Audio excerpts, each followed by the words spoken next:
Assalamualaikum warahmatullahi wabarakatuh. Saya Alif Abdul akan menjelaskan tentang sinkronisasi dari sistem terdistribusi. Definisi sinkronisasi yaitu adalah pengaturan jalannya beberapa proses pada saat yang bersamaan. Tujuan utama dari sinkronisasi adalah untuk menghindari terjadinya inkonsistensi data karena pengaksesan oleh beberapa proses yang berbeda, serta untuk mengatur urutan jalannya proses-proses sehingga dapat berjalan dengan lancar dan terhindar dari deadlock dan starvation. Deadlock adalah suatu kondisi di mana terdapat dua proses atau bahkan lebih dalam antrian proses yang lainnya untuk melepaskan riset yang sedang dipakai. Starvation adalah kondisi yang biasanya terjadi setelah deadlock. Sinkronisasi clock.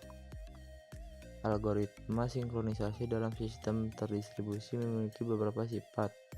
Yang pertama, informasi yang relevan tersebar di beberapa komputer. Yang kedua, keputusan pembuatan proses hanya berdasarkan informasi lokal. Yang ketiga, proses peristiwa kegagalan dengan penyebab tunggal di dalam sistem harus dihindarkan. Yang keempat, tidak tersedianya clock atau sumber waktu global yang akurat.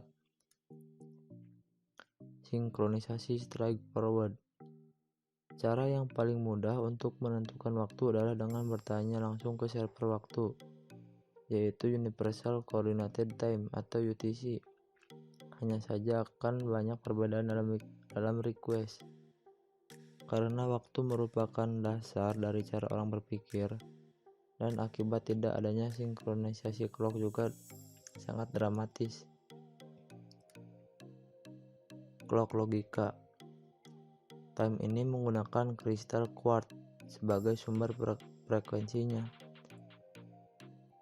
Walaupun frekuensinya osilator pada osilator kristal biasanya stabil, tetap saja tidak mungkin menjamin bahwa semua kristal yang bekerja di berbagai komputer memiliki frekuensi yang persis sama. Berbagai algoritma telah dikembangkan untuk menangani sinkronisasi clock dan akan berikut ini.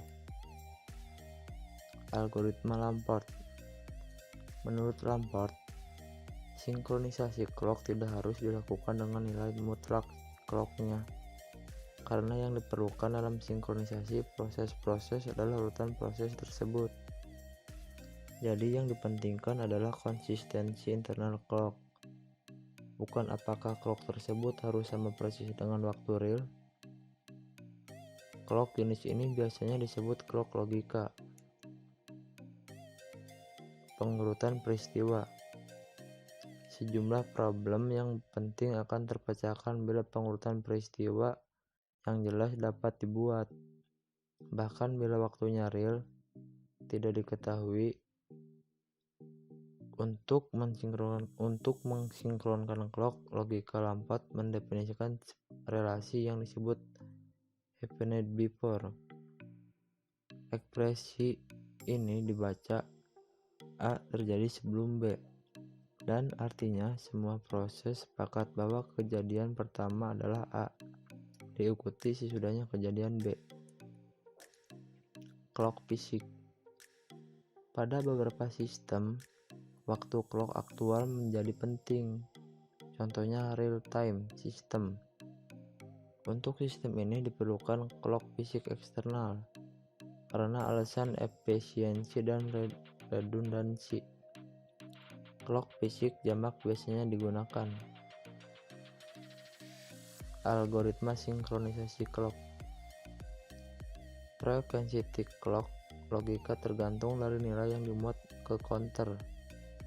Nilai ini yang menentukan resolusi clock. Interval waktu yang lebih kecil dari resolusi tidak dapat dibedakan. Laju pergeseran clock. adalah perubahan offset antara clock dengan nominal referensi ideal per unit waktu yang diukur dari referensi clock hardware, hanya berupa nilai yang ada di dalam register, seperti nilai 32 bit yang kelak di rollover. Penanganan dilakukan dengan mengubah konstanta yang ditambahkan untuk memperoleh clock software, yang biasanya berkisar di orde mikrodetik atau milidetik dari tanggal yang disepakati. Algoritma Christian. Bila sebuah mesin memiliki penerima WWP sehingga dapat berfungsi sebagai time server, secara periodik setiap mesin mengirim pesan ke time server menanyakan waktu terkini. Algoritma Berkeley digunakan untuk mensinkronkan clock relatif terhadap clock lainnya, dan bukan terhadap master clock tertentu. Algoritma rata-rata berbeda dengan metode sebelumnya yang terpusat, maka metode ini mensinkronkan clock dengan cara desentralisasi. Cara kerjanya dengan membagi waktu ke dalam interval resinkronisasi yang lebarnya tetap. Sumber clock eksternal. Jamak algoritma ini menjadi dasar untuk protokol NTP (Network Time Protocol). Interval waktu dapat ditentukan dengan menggunakan algoritma Christian dengan waktu tunda perambatan yang diketahui. Digunakan dalam sistem yang disinkronkan dengan sangat akurat. Penggunaan clock sinkron. Pelaksanaan sinkronisasi clock dalam skala luas terjadi baru-baru ini saja, yang salah satu teknologi enabling-nya adalah internet. Berbagai algoritma baru yang menggunakan clock sinkron mulai bermunculan. Berikut ini contohnya. Atmos on Message Delivery. Yang kedua, konsistensi cache berbasis clock. Algoritma terpusat.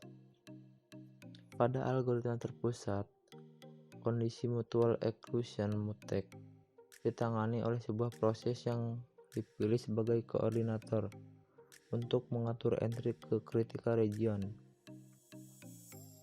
Setiap proses yang ingin meminta mutek mengirim pesan request ke koordinator. Bila proses tersebut menerima pesan dari koordinator, maka proses tersebut diizinkan masuk ke daerah kritis.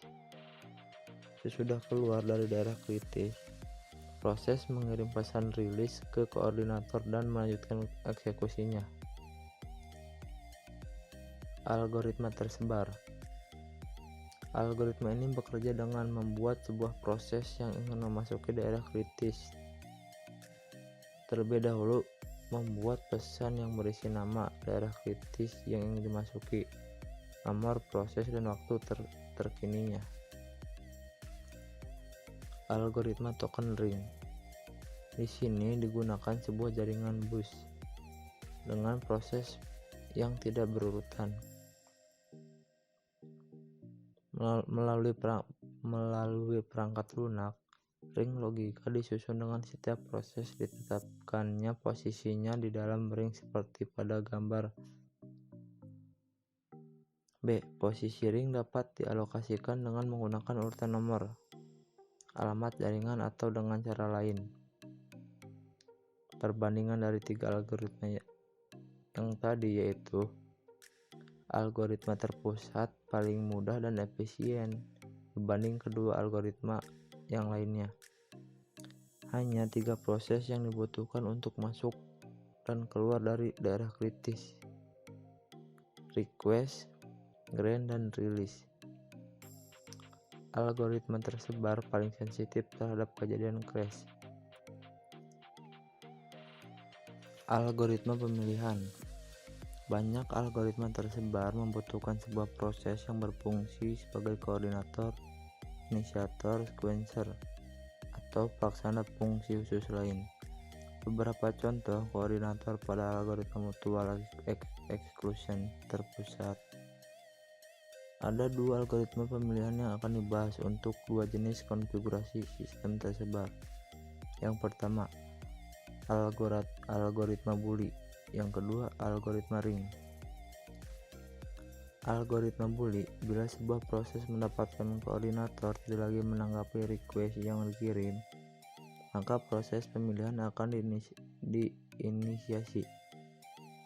Dalam gambar proses pemilihan dengan algoritma Bully dapat dilihat sebagai berikut. Algoritma ring. Algoritma ini berbasis ring tanpa token dengan persyaratan bahwa setiap proses harus sudah berurutan baik secara logika ataupun fisik. Bila sebuah proses mendapatkan koordinatornya tidak berfungsi, maka pesan election yang berisi nomor prosesnya dikirim ke proses berikut yang lebih tinggi nomornya.